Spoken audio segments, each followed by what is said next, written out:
Welcome to the Author to Authority podcast. And today we're going to be talking about videos and LinkedIn and the correlation between the two and how you can use them effectively to be able to not only build your LinkedIn following, but also to be able to build your business as well.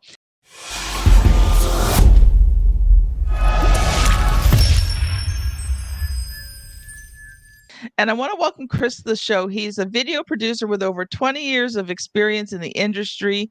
Chris's company, CLEAVER Creative, read that wrong, has created B2B animation, sales presentations, and commercials seen by millions, and now works with business owners to help them create their own videos, and he only cares about the results. Welcome to the show, Chris. Thank you, Kim. It is great to be here. So I'm going to ask you probably the very obvious question. Is there a direct correlation between using video in LinkedIn and the results that you get? A direct correlation between using video and LinkedIn and the results. Yes. So one of the benefits of creating videos on LinkedIn is the organic reach is really strong. And if people have never posted on LinkedIn, they don't really maybe remember what that means. But when Facebook, came out in, I don't know, when was that, like 2012 or something like that? No, probably earlier than that. Um, it had great organic reach. You'd put out a post and it would get seen by hundreds of people. And Yes. LinkedIn has that and has had that for years. And it's not changing super quickly. The Mhm. main reason for that is that there's not comparatively between the audience and the content creators, there's far less content creators on LinkedIn. And in that Yes. audience, there's even a smaller amount of people creating really high quality business to business content. So if you can even put out one video or one piece of content a week that really provides business value to your network, it will get seen in an organic way and get spread to hundreds or thousands of people. And that is massive value in and of itself. Obviously, then if you pivot that to creating some sales and some offers in there, then you can grow your business, pretty much just with a couple posts a week. Love it. Love it. Love it. So, Chris, it says in your bio that you've been a video producer in over 20 years. So, you've done B2B animations, sales presentations, commercials. I'd love to hear a bit more about your story and how this all came to be. Sure. So I'll try and keep it. I'll try and keep it relatively short. But I went to college for theater, and I always wanted to do film. And they had canceled the film program at the University of Illinois when I went there. And so when I graduated, I was like, oh, I still really want to do this. And I was working at my dad's butcher shop. My dad and my grandfather were both butchers and had a family butcher shop. So I was working in the butcher shop, and I was like, this is a really good film set. So I basically said, okay, I'm going to make a film, and that's going to be my film school. And so I made a feature length film and screened it and sent it out to film festivals and all that. And then I made short films. And by that time, I was talking to people who had come out of film school and comparing notes. And I said, well, let's screen our films for each other. And they're like, we didn't really finish a film. So I was like, okay, I guess I have more experience than you. So gave me confidence to start working in video production. So I started working as an editor, and then I started working as a producer for a company, and then I got laid off, and I was like, I need to do this on my own. So that was 11 years ago that I started Cleaver, and basically the first big wave of videos that we created were animated explainer videos because those were really, really popular for a while, where people wanted an animation video that it would explain their process. And that's kind of where people were still in the mindset of, we need a video, like we need a video for our website to really boost it up. Now people have pivoted again to realizing they need a video strategy and they need to have a regular presence in video somehow. And it's very expensive, obviously, to do that in an animated form. So there's a huge benefit to just getting on camera and talking about what you know. And that's become another piece of the business now, where we work with companies to figure out, how do you create your own content? How can we facilitate that? And what's actually going to be effective for you? Okay, so now the cleaver makes sense. Right? Okay. Yes. Yes. It's just like a little Easter egg in there. Ah, one thing I love about your story, Chris, is the fact that, you didn't let your lack of education stop you. You could have said, "Oh, I can't go to film school. Well, I guess my dream's over." And you just looked around and went, "Wow, I got a great set. Let's film a movie." Like, I love that I guess that's part of the entrepreneurial spirit is, when you're handed something that you don't like, you look around, you go, that's okay. I've got this. I can use this instead. So I love that. And uh, I think it's important to recognize and something that you said, because you talked about those B2B animated videos and how now things have changed. And I think it's important, especially as, entrepreneurs, solopreneurs, consultants, professional speakers, that you have to sort of keep up with the times. Now, I'm not saying you have to keep up with every single trend that's going through, but if you haven't looked at, how you're doing videos and you've been doing the same videos as you were 5 years ago, well, maybe it's time to just kind of step back, assess, and, are these videos really still doing what you need them to do? Or do you just need to pivot a bit? So I love that. We're going to stop and take a quick ad break. Audience, if you've wondered about writing a book for your business, I want you to check out this free resource called the Create and Scale Method that's going to help you to write a book that converts readers into clients and then use that book to scale your business. Writing and publishing a book that converts readers into client and scales your business is hard, but it doesn't have to be. Get my free checklist at bit.ly/create and scale that will show you what you need to do to have your book become a well-converting lead generating tool. Welcome back. Chris, I've loved hearing about your story. We're going to switch gears now because I want to give you a lot of time. Let's really dig in on how to use videos on LinkedIn. So first of all, I'm going to let you loose for a bit to share what you've prepared for us today, and then we'll talk about it. Was I supposed to prepare something? I just want you to share from your expertise and talk about how to use video on LinkedIn. Oh, good. I was like, oh, I didn't get that I'm note. being official, like, oh, you've prepared something for us today. Okay. Like, was I supposed to make a video or something? I don't know. So what performs well on LinkedIn? I usually tell people that we're working with that if you care about it, that's really the only thing that matters. If you genuinely care about the topic that you're talking about, that's really all that matters. It's very easy to get caught up and go, oh, my last post got 1,000 views and this one only got 300. When you're working, especially in a small to mid-sized business, you may only want a handful of clients, a handful of new clients every year. And so even if it gets 300 views, think about being in front of a room of 300 people. That's a big room. And you have this opportunity. I usually say once a week, I would not post much more than that as far as videos go. You have this chance once a week to get up in front of hundreds to thousands of people and say something. You need to think about what matters to you. And that can be a variety of things. Obviously, a piece of it should be about your business. It should be talking about FAQs that you get, or services that you offer, or value that you can provide people who maybe can't afford your service, but you can still provide them the tips and the value that you give to your clients. So it can be that, but it can also be personal type content. So if you care about issues around raising your family, or social issues, or environmental issues, or sports, or hobbies, or whatever, you can make a piece of your content about that, because then you become the sports fanatic who's also the local lawyer that people know.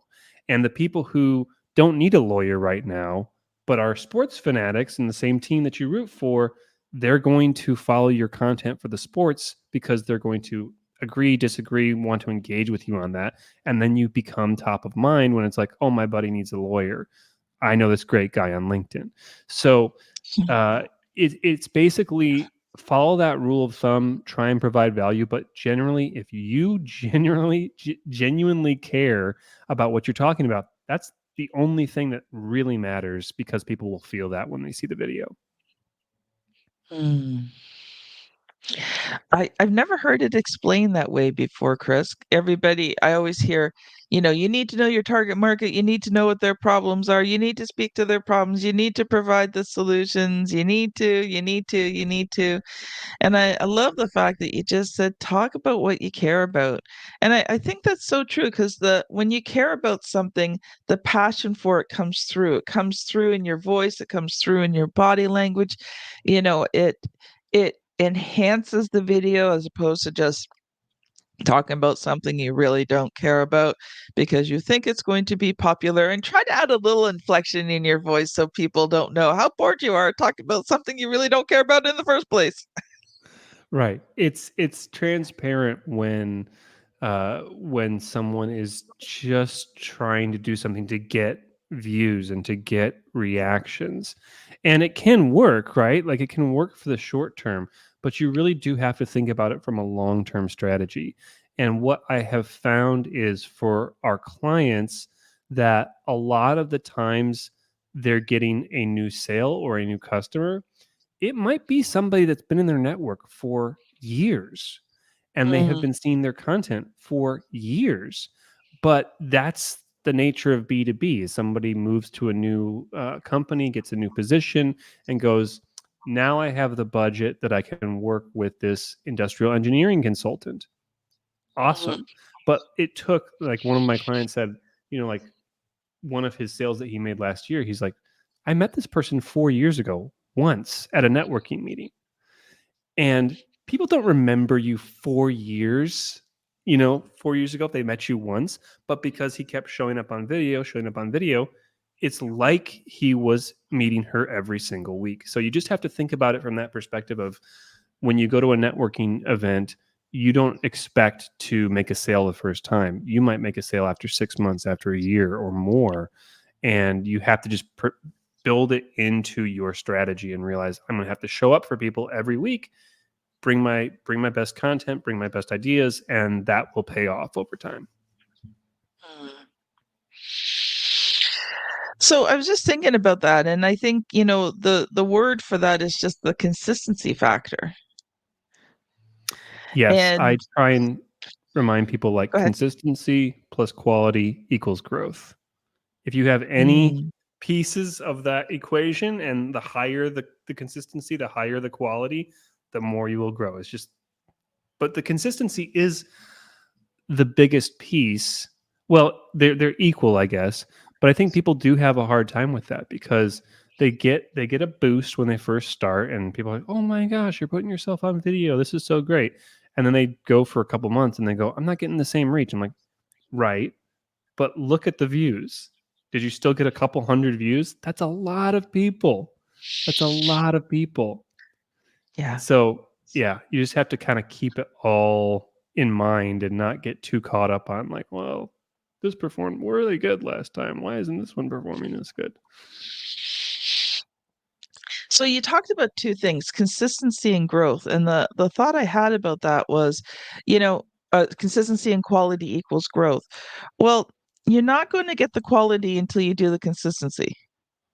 Your first videos are probably not going to ever be your best ones. Um, my first podcast interview, which I can't even access anymore because I lost the first 80, and some of them I just haven't been able to repost yet. But my first guest interview was with Bob Berg, the author of the Go Giver series, the co author. And I was a nervous wreck. I had never interviewed someone before. And my podcast mentor's like, make the most famous person you know like your first guest. And I'm thinking, and that was great until I went to interview him. And I'm thinking, I have no clue what I am doing. And it's funny now. Bob is so incredibly gracious. He could tell I had no clue what was doing, and he just carried the whole conversation for me. So, he made it really easy for me to interview him and at least make it seem like a somewhat successful interview because I was getting lost. First of all, I was finally getting to talk sort of in person with Bob Berg. This is someone I've just kind of messaged with and been in the peripherals. And, because I had been consistent and always, promoting his books and talking about how his books made a difference and that, and, message him every once in a while and just tell him different things, how the book, helped me in that. When I asked him to be on the show, he was like, yeah, sure, because he knew my name. He knew my name because I had spent years just telling everybody, you've got to read this book. But I didn't think that went through. I should have done a few interviews first with other people, then done his, though his would have been the first one released. But I was so nervous, and now I'm like, well, I think you're like 478, 479, something like that. So I've done a lot of episodes since then. And, obviously my interviewing skills have improved because I've just done this so many times. And I release 3 episodes a week. So I continue to do it so many times. But I That's think you'll amazing. never get the quality until you have the consistency. I totally agree. And the other cool thing about that is that um, people who follow your stuff want to see an evolution of that quality. They want to be able to say, "I was there when it was really rough, when when this person didn't quite have their patter down or their Yes. format down, and they were nervous, and then now look at them. Now look at how well they do the show, and they like to be a part of that journey, and they like to see how your content evolves. So I think that you're right. That does stop some people because they're like, "Oh, I recorded a video, but it was not good." If it's really not good and you're really embarrassed about it, don't put it out. But if you feel like there is something good about it and you want to take a risk, put it out. The worst thing that's going to happen is you're going to get ignored, and then you can try it again. But that just made me think about your story with Bob. Is that the people who do remember that first episode, you can have him back on as a guest now, and that conversation is going to go very differently. And you can talk about how the original conversation was a little rough and laugh about it. And that might point people back to that original conversation and go, well, I want to hear that one now too. Because you might say, we're not going to talk about the stuff we talked in that first one. We're going to talk about new stuff. And so there's a piece of that content creation that's also that social networking, which is so powerful. So we actually have a comment because we do these podcast recordings live on LinkedIn and YouTube and Facebook. So we have a comment from Jonathan Green, and Jonathan was on the show. Now this was quite a while back. I don't have the list with me, but Jonathan was on the podcast as well, and he said, "What's the right amount? Once a week, once a day, multiple times per day?" Yeah, that's a great question. I would say in the B2B space, especially on LinkedIn, the right recipe that I recommend for our clients is one video per week and one other piece of content per week. So that could be an article, that could be a text post, what have you.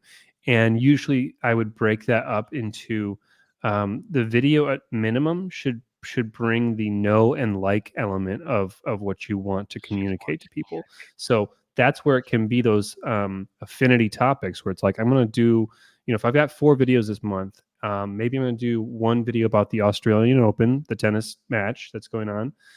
Maybe I'm going to do one about a tip that I'm going to give people on how to, literally record your content. Maybe one's going to be a client, like a mini client case study, and then I'll figure out the fourth one, whatever it's going to be. Maybe it's going to be a GIF or something just kind of fun. And so those pieces can fill in for the know and the like piece, and then the trust piece can be an article that really dives deep on maybe a client case study or something like that. So there's a lot of people out there that will say, oh, you have to be posting 3 times a day. I think in the B2B space, that's overkill. It's like way overkill. And you can end up losing your audience by over posting, I think. Mm. Love it. Love it. Thank you, Jonathan, for asking that question. Audience, if you like the show and you want to watch it being recorded live, come like me or follow me or connect with me on LinkedIn. I am Word Ninja Kim. And so connect with me on LinkedIn and you will be notified when we are recording. We don't record at regular times because it's dependent on when the guests are available. But we do make events up for each of these lives that we do. So if you want to be one of the first to see the episodes, come join me on LinkedIn. That is my preferred social media. You can also see them on YouTube on the Author to Authority channel. So there you go, a little plug of different ways that you can watch and see and listen to the Author to Authority podcast. Chris, let's dive just in a little bit deeper. So you talked about, some of the things that people can do on the video, but let's dive a little bit deeper into that because, some people think that's great, but they still don't know where to start. So do you have sort of a guideline for how to structure the videos? Like me, like when I go to structure a video, I've got like post-it notes and I have like point forms on everything so I can keep on track. And I actually put it on my computer screen below the camera so that I can actually keep track of what I'm going to say because I have a habit of just either meandering or I completely forget what I'm going to say next and I just stop talking. So I would love to hear more about, how do you structure the videos themselves? Sure. So yeah, I can kind of answer that in 2 parts, like the process and then what to do when things go wrong, when you do lose your train of thought. So the first part of the process is exactly that. I think you're doing it exactly right. I don't recommend writing a word for word script. I recommend thinking about the content in a couple of different ways. So you want to think about like the content, obviously the main piece, and then you want to think about what's an attention getter that would actually bring people in. And one of my clients is a fractional COO. And one of the recent videos we did, I was like, I really want you to talk about the why behind your work. And what he basically said was, I really love coming into big organizations and doing something really big. And he may have, I think he said, I like to make the impossible possible. And I was like, okay, that's perfect. That is your attention getter, because that perks my ears up and goes, what is he going to talk about, and then he goes, okay, so that's what I like to do, and I want to talk about the why behind my business. And then he talks about that exactly as you mentioned, like bullet points. Write out a few bullet points of what you want to talk about, but don't write out a full script. And then think about your call to action, like what do you want people to do after they see this post. Mhm. And I think a lot of people get tripped up because they go, well, I want them to call me and like hire me. It's like, they're not going to do that. They're not going to do that right away. When they do that, that might be a lurker. That might be somebody who's never liked or commented on your video, and they just DM you. That has happened a number of times for me. Like, somebody's like, haven't ever seen them engage my video, and they DM and go, hey, I want to start working together. It's like, cool. Didn't know that was going to happen. So usually you want your CTA to be something that makes it easy to engage with this person. So like his CTA is probably the why. What's the why behind your business? Let's get a conversation going around why are you in business. So those would be the pieces of the video that you want to consider. When things go wrong and you lose your train of thought, this is kind of a skill that takes a little while to learn, and you may have already been doing it as you're creating video content. What I try and recommend people do is think about the last sentence that you said and pick it up from there. So if I'm talking and I'm going, the why behind my business is I really, basically I realized It is. I like to help great people do great things, and I do that through video. And I totally lost my train of thought. Right. I'm just going to go back to that previous sentence and figure out how to end it and continue going. So um, it's and I like to help them use their time the best to get the most out of their content. So basically, that turns out to be, one recording day a month, and you have your content for the entire month. So there, I have those two cuts, and I know that and is going to cut together. And like I say, that takes a little bit of practice to realize to be like thinking about what you just said and how to pick it up. But if you do practice it, you can basically then not have to go back to the very beginning of your video and do the entire piece of content again. You can figure out where to pick things up to kind of conclude it. Occasionally, I've just gone, oh, well, I guess I did not get enough sleep last night because that thought just completely went out of my brain. But since we are, But sometimes if I you just have your admit notes it and there, it you kind of makes, know the bullets that you were going through, right? And you can go, okay, I yeah, definitely know I got through bullet number two. Let me pick it up at bullet number two, and I bet those two pieces are going to cut together. yeah. Sometimes, I like to just be human and go, yep, I have no clue what I was just about to say, but let me check my notes. And you know what? I think people sometimes, like, you don't want to be doing that all the time. But if every once in a while it happens and you just admit it, it makes you human, Trust me, it's right? 9:15. This is one of the earliest podcasts that I've recorded, and that's happened like four times on this podcast. I'm like, I started going somewhere. I need to I need to pull this together. What was I? Where I, was I? that's Oh, I me when think I'm I was headed recording at over here. three or Let me go there. that's me when I'm recording at 3 and 4 o'clock in the afternoon and I've been up since 5:30 in the morning working. I'm like, oh, my brain is just and, Foggy. sometimes it depends who if I have on the show. Sometimes, if I have a woman who's around my age in their 50s or whatever, and I'll just look at her, I said, yeah, well, here we go. Menopause moment again. The brain just went flying away. And, people laugh and, but I think Well, it's okay sometimes. I think it's okay to be human. that's exactly what I was gonna say. To your point, is that's I think another place that people struggle with video is because we really do want to be seen as perfect in all of our work, right? Like you don't want to put on a book or an article or anything like that with a bunch of typos in it. The one place where that is not totally true is in video. If it's too perfect, if it's too polished, you kind of lose the human side of your content. Yeah. And one of the things that we want to know about you is who are you? What are you really like? And when something goes wrong, do you laugh it off and go, "Okay, I've totally lost my train of thought," or do you, panic and like throw your computer across the room? Like that's a piece that we want to know about you is what how do you recover when things are not going well, and what is imperfect about you? Can you laugh at yourself?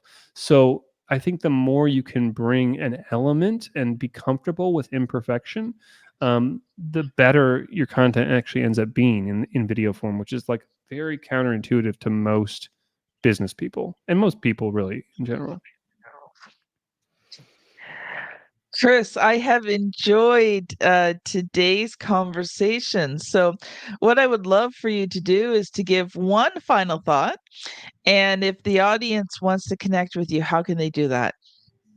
Sure. So my final piece of advice, I guess, would be to just try it. If you haven't tried creating some videos, try it. Write out 10 frequently asked questions that you get about your business and write out 10 questions that you don't get asked but you really wish people would. And then pick four of those and sit down and say, I'm going to just answer these questions. And the FAQs might be like, why is your pricing like this? How does the work happen? Where, when, what's the schedule? What's the timeline? Those types of things. But the questions that you don't get asked that you wish you would might be more conceptual questions like, why do I need to have a book? Why do I want to make videos? How is this better than doing this other thing? Something that's a bigger ideas might be in those other kinds of questions. Record the answers, play them back, and go, is there value here? If you feel like there is, post one and see what happens. Because I do think people are often surprised by the support they actually get when they start putting themselves out there and going like, this is my idea, this is my company, this is my belief. And people go, I agree with that. So that would be my piece of advice. If people want to get in touch with me, same place, LinkedIn, Chris Weir. It's on the screen, I think, if you're watching. And I'm happy to connect with people, and I put out videos every week there, and love to interact with my actual network and get to know people. Thank you so much. Audience, that's Chris, and last name is Weiher for those who are listening on LinkedIn. Chris, thank you so much for being a part of the show today. And if you've enjoyed this episode, I highly suggest that you go back about 7, 8 episodes to episode 470 with Kayla Eyrig, why LinkedIn is an underused platform and what to do about it. If you're watching this on YouTube, you will see the thumbnail on the screen. If you're listening on your favorite podcast app, you're only going to have to scan back a few episodes. Thank you so much for listening and watching today, and we will see you on the very next episode. Bye now.